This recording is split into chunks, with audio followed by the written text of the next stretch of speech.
You're live. Oh, just wrapped up the document I'm using. Just all the information you're gonna need to know for this one, the 2021 Overwatch League team preview for the Florida Mayhem. Oh, 2025 words is what I've just written. Really? Yep. On this one. yep. Well just done. by waving your hand over the keyboard on some David Blaine shit. You just making shit appear.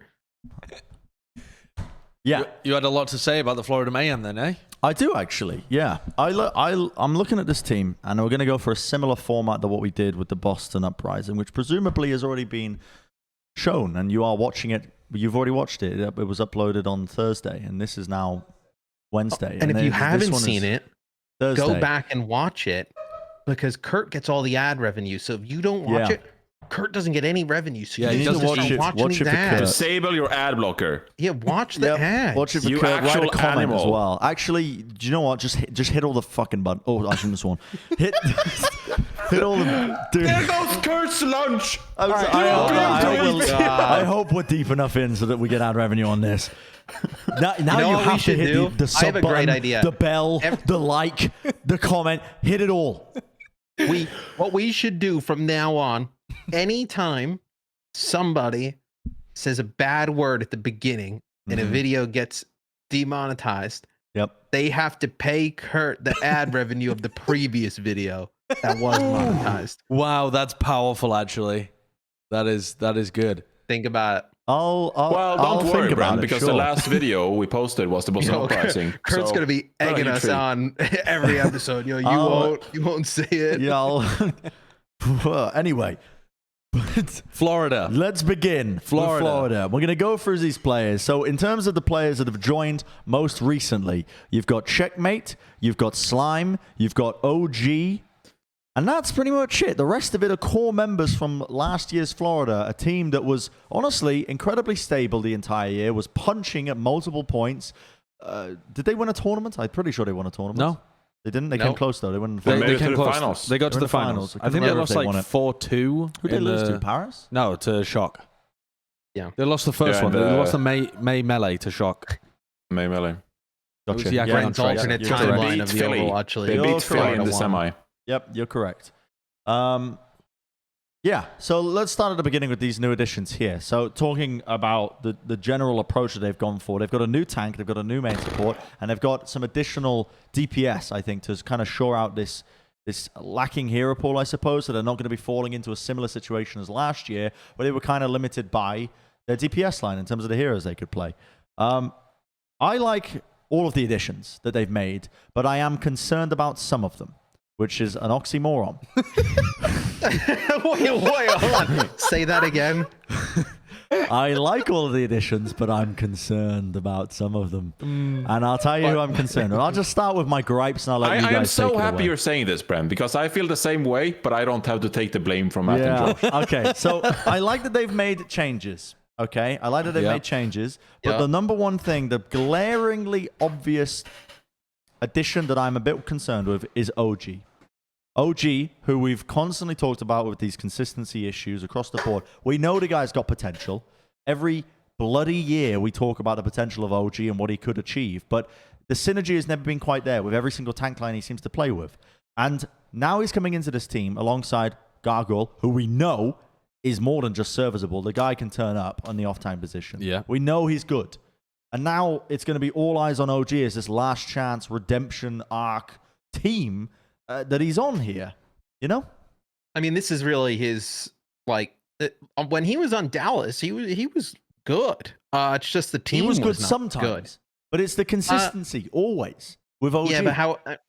But I mean, on Dallas, you don't know if that's him or the rest of the team. I mean, nobody was consistent around him. The Gladiators, he kind of had a lot to work with, right? Yeah, The I don't think you space, can defend him on the DPS. Gladiators. No, the much. Gladiators, he could have played better. But I think though, this roster in this team is kind of one in which I know he kind of has the keys, right? There's not another main tank, laying in the wings, right? Like it's just him this So, time. yeah. He's got to perform. We did actually record, and it's out by now. We recorded an interview with Space, and he said one of the things that was weird playing for the Gladiators was that the communication within the team wasn't great. Meaning, like, they didn't talk too much about like the meta and like how to approach fights and like how to figure out like their game plan, you know, with the protocol, as we called it. And I think that can really hurt a main tanks play when you're like, hey, what does my team want to achieve? What do we want to do here?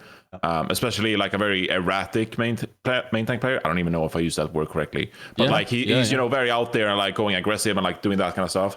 It can be hard to fill that main tank role if you're not entirely sure what you're trying to accomplish and what the team behind you wants to do. So I think you can kind of accept that as like a small excuse for his play within the team. But overall, I think the narrative is that OG has been inconsistent and now needs to actually turn up for Florida Mayhem. I'm interested what you guys think of this. How do you rate Fate compared to OG? Okay, this is so interesting.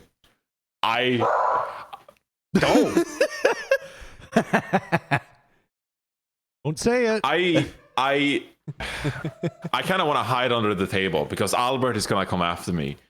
Yeah, I am Albert really thinks concerned. very highly.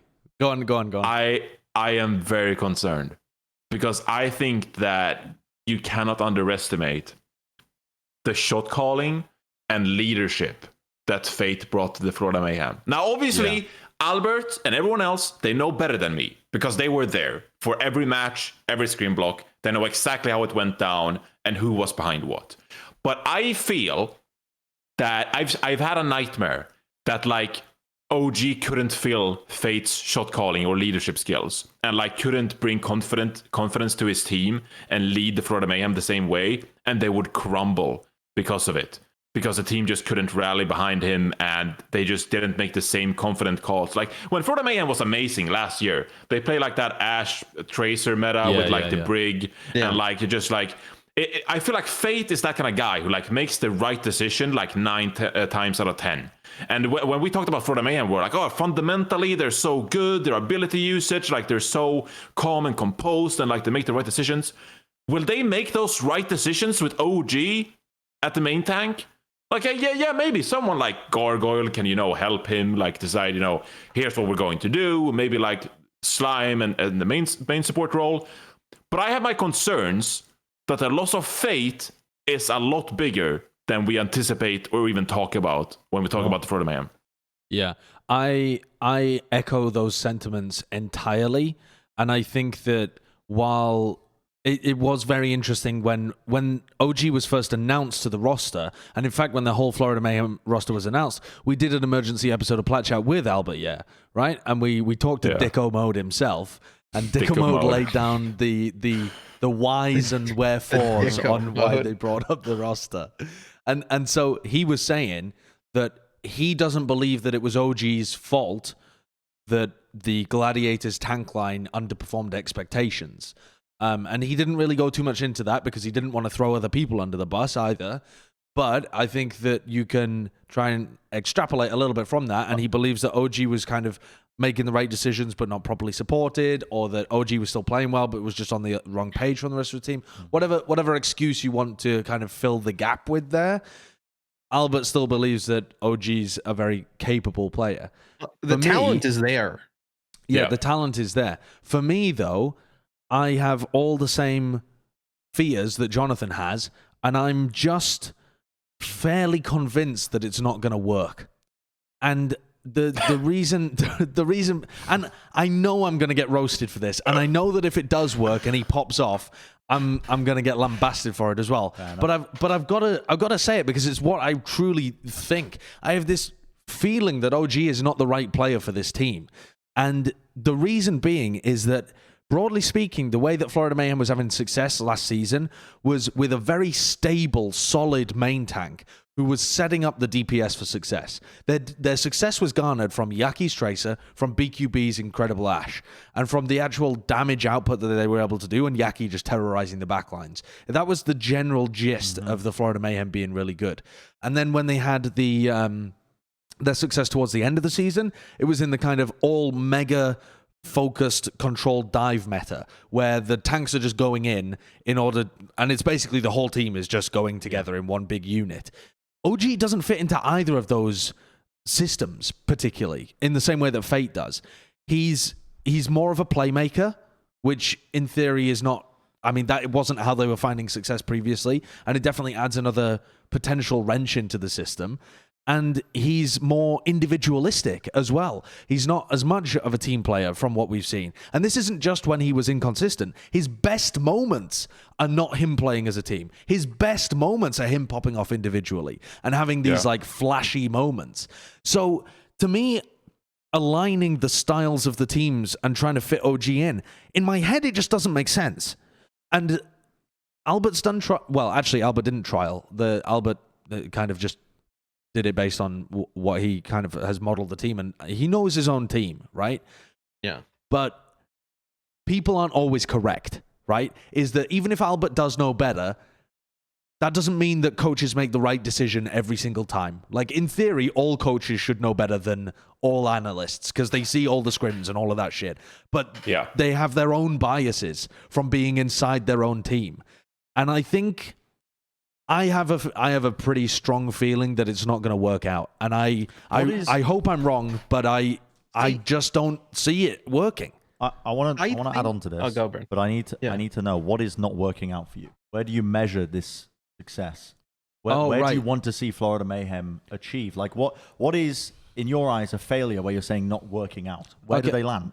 So when I say not working out, I'm saying that it's clear in the server. It's not a measurement of where they end up at the end of the year, though obviously with them not working out, I'm not anticipating them like winning a title or anything like that throughout the year. But what I mean is there is a difference between finishing 5th and looking good in your games and finishing 5th and looking all over the place in your games.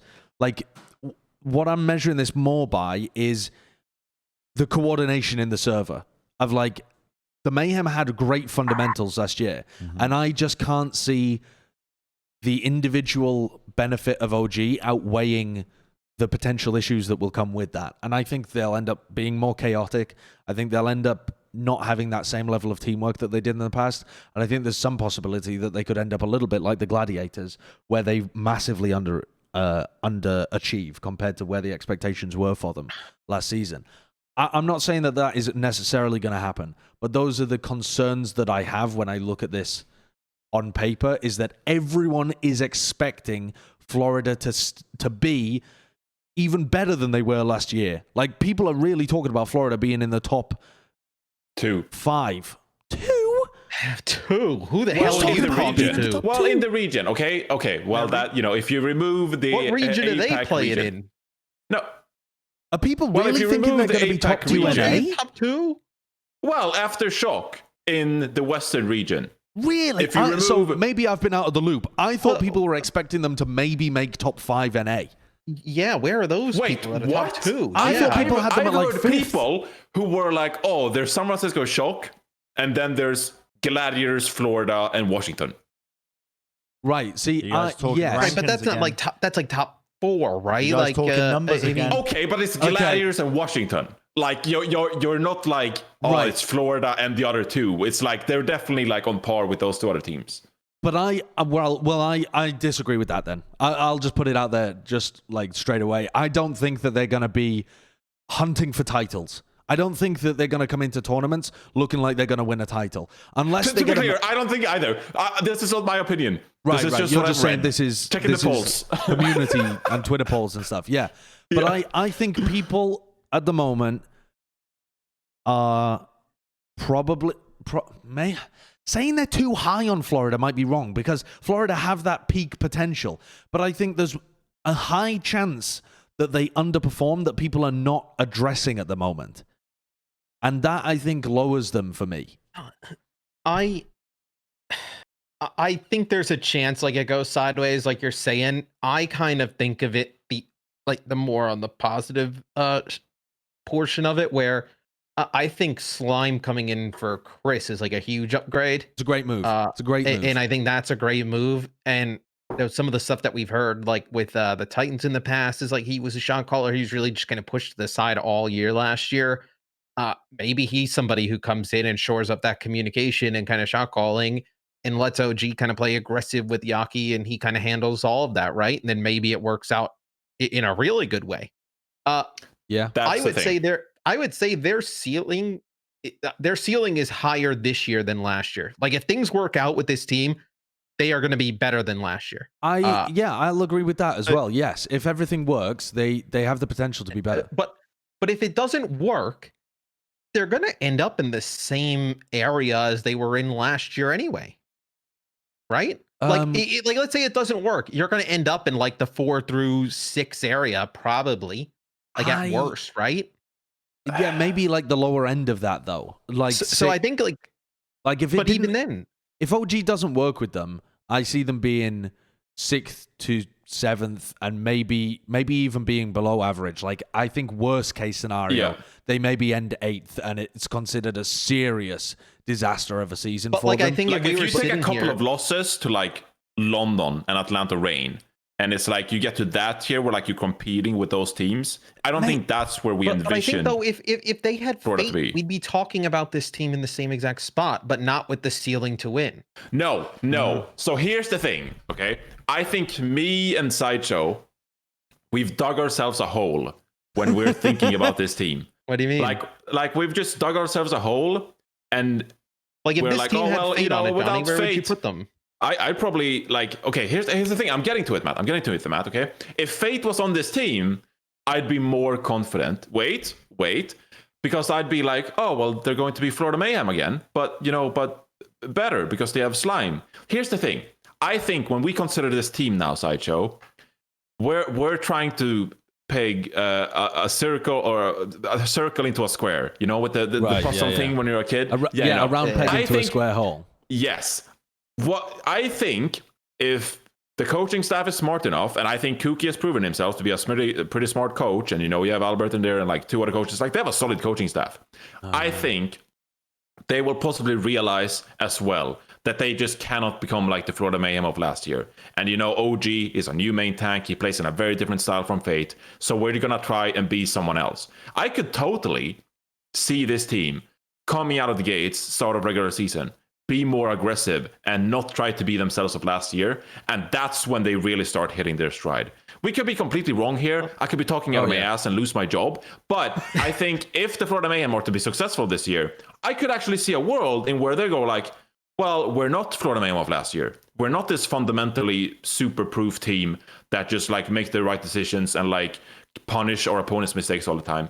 Maybe if we initiated a few times, maybe we went aggressive, like trusting OG, and like OG and Gargoyle. It's like Gargoyle is a fantastic off tank, can serve OG with some resources, protection, some stable part of that tank lineup, and then you can let OG go off, and you have Slime, and you have Gangnam Jin like just pounding in the support line. That's when we can really see the Florida Mayhem flourish and do really well. So I think this team has to reconsider themselves and not play to the passiveness and fundamentally proof style of last year. If they start going aggressive, I think they could really challenge some of the better teams. I don't know. I just have real quick. What are you saying, Bren? I'm going to lay down some law real quick. Okay. Not law as in the law of Overwatch, but I'm just going to lay down the law. The LAW, Yeah. I'll say that you're all right in your own ways. Well, thanks, Dad. I think. Oh, wow. Because I think you've all hit... Can't wait to hear your You're hitting opinion. the nail on the head, the important points here, which is that... I'll hydrate to that. Fundamentally, this team is going to have to be pushing themselves into a different direction. They're not the same team. They're not the same Florida Mayhem. They're going to get their success from a different area this year. You can't go into it with the exact same approach. I think, Johnny, you brought up a fantastic point about a coaching staff. I think that they are smart enough to recognize that they have tools here. They need to utilize them in different ways. I think Josh has got some great points about this is potentially the downfall of the team. What I disagree with Josh on is that I think the level of which they would fall below is not that far. And I think at worst, this team is average. At best, this team is potentially a world beater. Oh. And do you know why? Do you know why I say yes? Do you know why I Why? say that? Because of fucking Gangnam Jin and Slime as a support backline. That is a nasty backline. Nasty backline that has been upgraded. Like a nasty backline. Like, it is a genuinely. massive upgrade. I mean, a huge upgrade over Chris. Yeah, it shouldn't be understated how much of an upgrade that really is. The problem... I'm finished. Go on. I'm finished. Go on. The tank go off, line, King. the tank line here. Go off, I King. think, okay, you change your play style up to suit OG a little bit more. Could tremendously backfire, but even still, the rest of the talent on this team should drag it up to an average performance like the Gladiators of last year.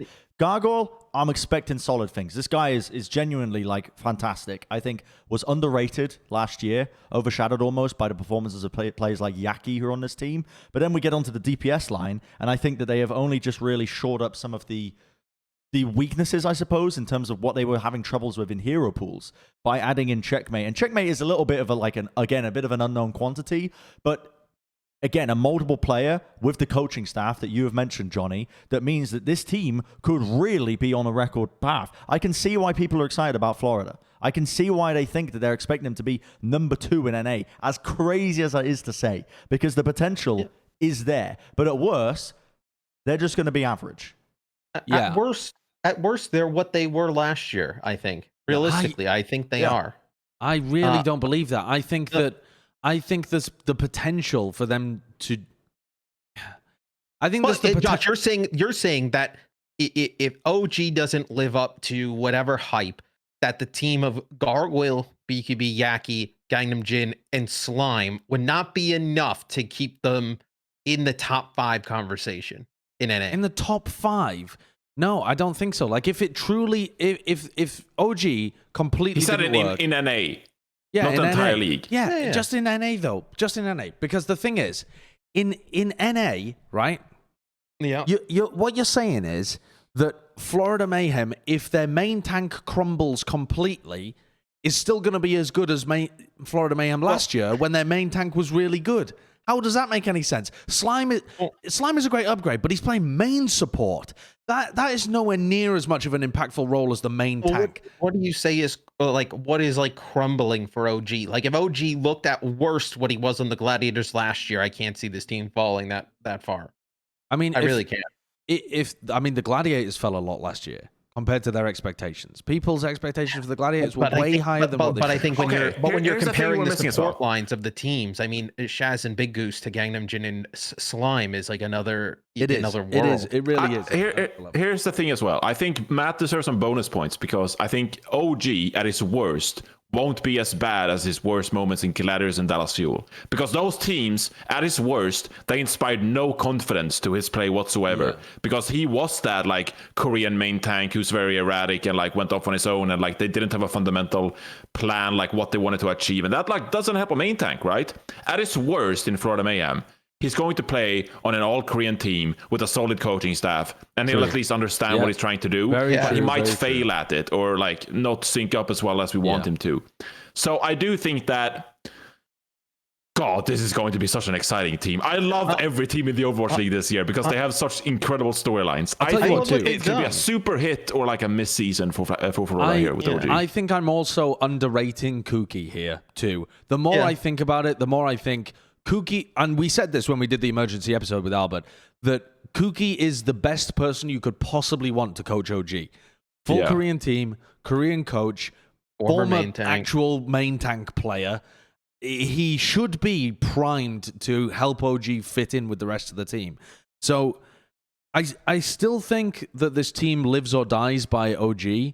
But I am coming around to your guys' idea that it's more... We're digging ourselves out the hole. Well, no, I like what they've done. If you're... You know how Bren was talking about how he didn't like how Boston didn't make these, gamble-like moves?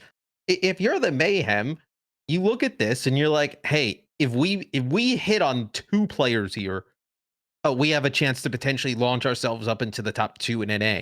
If we don't hit on these 2...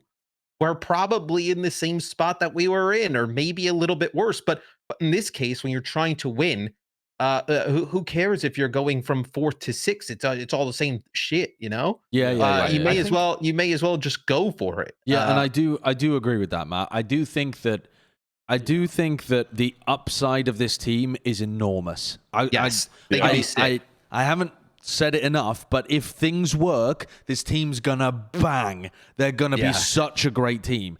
My concern comes from the idea of like how they're going to make it work. And I think so much responsibility is on Kuki and OG to actually make it work this year. And I want to see how it plays out. Imagine this team playing like fast with like OG and the Winston and like Slime on the Lucio, and like you have like, you know, Yaki going in and just like BQB's Sombra. Like they could be like, if that hits, like that is so nasty. I look at this roster from top to bottom, and I see just 2 gambles here, which is OG and arguably Checkmate. Checkmate less of an issue. You've got Yaki and BQB, but the rest of this roster is more than rock solid. They're proven. You know what I mean? They are proven. Yeah. And yeah, it all comes down to what we've just been hammering home this entire episode, which is, I think, OG. We all have differing opinions on how bad that could potentially be, but I want to get into the rough rankings. I want to get into the power rankings. I know you keep wanting to get into the power rankings early, but listen, gotta keep tickling the viewers. You know what I mean? Tickle that gooch. No. No. Tickle. I'm gonna go there. All right. Okay. Sorry. I'll kick you off. All right. Matt, what do you think? I'm gonna put this team in the A tier. I think they're gonna hit. I think there's a better chance. Look, I hit on GameStop. I hit on AMC. I've been right, you know, recently. I think there's, you know, what is it? Florida Mayhem to the moon. I'm diamond hands on the Florida Mayhem. I'm holding. Dude, Florida Mayhem is the least like GME like team in the league. Florida Mayhem. They're like a fucking treasury bond. They're like just yielding performances over time. They're consistent and fundamental. I'm not a paper hands on the Florida Mayhem. I'm all in. I'm taking my life savings. I think this will hit. I think I trust them enough. Johnny? I think Johnny wants in on this. The stable. Oh yeah, you sold me. I'm bullish on Florida Mayhem. No, I think their starting point is a B, and they could gradually over themselves like prove to be like B plus, A minus. You know, they're good points, but they could also sink to like C plus if things start to go wrong for this team. Yeah, I think at their worst, I think this team could sink to like a C plus and like be, you know, the Atlanta Reign, which they were like last year, whatever. But I don't think that's the worst. Okay, that's the worst. I don't think that's what they're going to be. Upside is like incredible. I have my concerns, but I think this is a smart team. It comes down to how much is this team trying to be the Florida Mayhem of last year, and how much are they just pumped to get OG in and like welcome in as like one of their own and just like reset, come into the season with like great attitude, like we're just gonna destroy some of these other teams in the league, bring the pace, bring the tempo, take control of the game, force our will in the game, and you know, just be a powerhouse. I think they could really do that if they wanted to. I think it comes down to the coaching, what they're trying to be as a team. Are you trying to be like slow, take control of the map, or are you just going to charge in and just like own these other teams up? I think the potential is really high for this team. I think they could do really well, but I'm starting from a B, Bren. Yeah, I'm going to say B plus. I think that they're on the verge of B into A, but I think to actually put them in the A tier now is to have so much confidence that they're going to get something out of OG that no one else has done. And until it's proven, I just simply can't have that confidence yet. I agree the upside is massive if they achieve it, but I'm gonna do a Jonathan. I'm gonna kind of average out what I think the upside and some of the downside is, and I think they're gonna be in the upper B tier, where they're certainly above average, but not quite an elite team. I'm mulling the data. Yep. Nobody takes your prediction seriously, Bren. You can do it. Everyone takes me seriously, man. Listen. You picked Shanghai like 8 times in season 1. Yeah, because it was funny. Thinking. What are you thinking? I think I've been quite good for these recent episodes. I don't know about you guys. I don't appreciate this shit talking. I've been quite sensible. You have. I've been I mean, yeah. you know, I've been it's a little bit weird, I think. Yeah, I'm surprised at how researched you are. I'm possessed by some sort of spirit. Bren is Matt's GME and AMC quant. I don't know what that means, but sure. Okay, never mind. Diamond hands, baby. Diamond hands. Sure, whatever. Yeah. To the moon. Finance. Dogecoin to the moon. I want to put this team in A tier, but I don't think they're there. I'm on the same page as you guys. I'm going with a high B plus. A high B plus. Like a high. What is a high B plus? Okay. You know what I mean? I think this team could Like an scrape into the A. 89.5? I think this team could genuinely scrape into the A. They're a high B plus, like a B plus plus. Maybe like a B plus minus, if you want to get into the specifics. Isn't that just A minus? It's like roughly like a 7.75. Like you're looking at that. See, he's the quant. Maybe a bit higher. Wait, what? Yeah, I don't really know what. Listen, the point of the system is it's meant to be ambiguous, and this is as ambiguous as it gets. True. The overarching takeaway for me is, I'm not gonna say too much. I look at the support line. I fucking love it. I love Ganon, Jim, and Slime. I think this is fantastic. I love to see Slime back in the league. I look at Gargoyle. I think this guy was drastically overlooked, I think, because of the team that he was on and the players that he was surrounded by. Like, a lot of the eyes were on Yaki as a player and how his performance would affect the team going into each hero pool. But Gargoyle, always rock solid, always consistent. Do you think he's better than Krong? No, I think Krong's better. But I think Gargoyle was very, very good. Yeah. Very, very good. I mean, the off-tank is one of the most hotly contested roles in the Overwatch League. And Gargoyle genuinely was punching in some capacity at various points of last year. Yeah, he's really good. Really was punching. Yeah. I look at the DPS line. I see no problems here. I see Checkmate might be a bit untested. But again, I look at the support structure that's surrounding him. And I think he's going to be able to fill in some niches where BKB and Yaki are maybe overlapping or maybe just not really fulfilling the kind of role that's needed. And then it just comes down to OG. And I think the worst you're going to get out of this guy is an average performance as the team works around him. He's surrounded by some very, very good players. But the best you can get out of this guy is to the fucking moon, baby. We're going all the way. You know what I mean? OG to the moon. I can see why people are excited. I can see why that people are placing this team all the way up there alongside Shock. Like, I can absolutely see why. So they're a B. It's a B plus minus for me. Potentially scrape it into the A minus minus. You know? Incredible. And you'll find out what that means when we do our Power Rankings video at the end. Listen, I'm teasing it. Yeah. It's coming. It's by the time you watch it, I mean, it's a while away. I'm not going to lie. But when we finally do those Power Rankings, God, people are going to bust. And you get to screenshot it, you send it to your friends' group chats, and they're like, oh, these idiots. And like, it's the Plat Track crew. They've come up with this. Oh, this is the rankings that everybody's following. Like, it's going to be good. I guarantee you it's going to be good. Until then, we'll see you next time, actually. Yeah, I was trying to think of what we're doing. I don't know what we're doing. We'll see you next time.